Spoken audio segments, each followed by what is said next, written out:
are so many developers out there who hate gamers, the very people they need to buy their products so they can continue to have a career. And of course, while there are a lot of devs out there who will attack us and try to belittle us just for our opinions, now there is a thread going pretty viral on r/game dev titled, "Am I allowed to say this? I kinda hate gamers."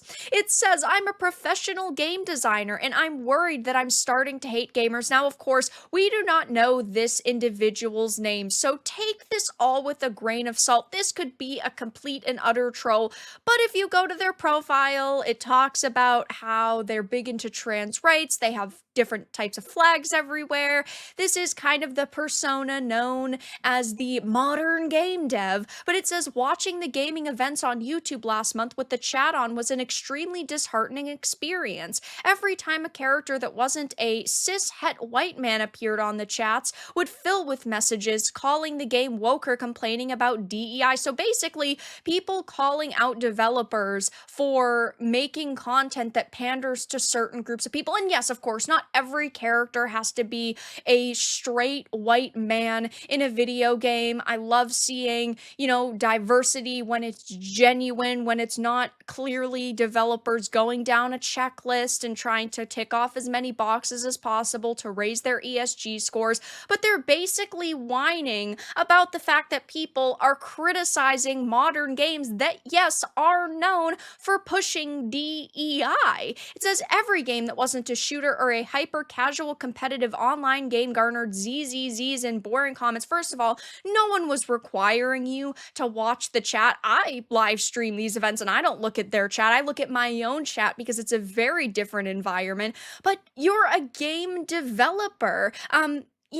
Yeah, you don't have to watch it, but you'd think they would understand what gamers do and do not want. It also says, then I check my Twitter and it's just people complaining about the Metal Gear Solid 3 remake is not yellow enough, people telling me that there are right ways and wrong ways to be, I'm assuming that's supposed to be Elden Ring, and people hating on the new Dragon Age because the trailer doesn't match the tone they'd imagined for. And then I've seen people implying that the main character in the Fable trailers is ugly because it's a self-insert of some random level designer working at Playground. I don't know. It's just the internet magnifying negative voices, I guess. Boo-hoo, cry me a river, and float upstream. This is the problem with game development now. These people are sitting here and instead of trying to take our feedback into consideration, they're just complaining about how toxic and how negative we are. Even though, look at something like Elden Ring, it's getting rave reviews from people. People are extremely excited about Metal Gear Solid 3's remake, and yes, there are some criticisms levied towards them,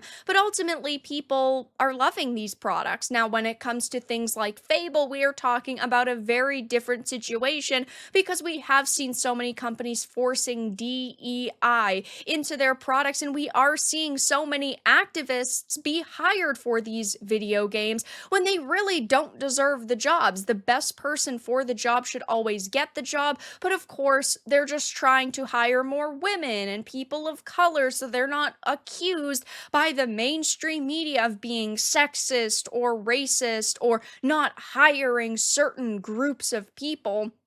And instead, they're just hiring as many activists as possible. And again, when you go to this person's profile and you see they have trans rights and flags all in their bio, you can tell that they probably are a legitimate game developer who does hate gamers. And Mark Kern had actually posted about this, saying, you want compliance and gamers aren't giving it to you, and people are absolutely roasting this so-called dev, saying if they just stop doing all the crap that gamers hate, maybe gamers would stop hating them. Yeah, if they actually listened to us, if they actually cared about our feedback, they would not be facing even a sliver of the backlash that they are now. A game designer hating gamers is like an auto company hating drivers. Some people are in the wrong line of work. Yeah, individuals like this, they don't care about us. They do not care about our industry. They care about a paycheck. And I can't blame people for wanting to get paid, but at the same time, these companies should be hiring better and just passionate individuals for these jobs instead of hiring loser activists who want to see the destruction of our industry and are pushing customers away from new games. But that's all that I had to discuss in this video. Let everyone know your thoughts in the comments below. If you enjoyed this, give it a like, and if you didn't, give it a dislike. I appreciate your support either way, but I will talk to you all again in the next video really soon.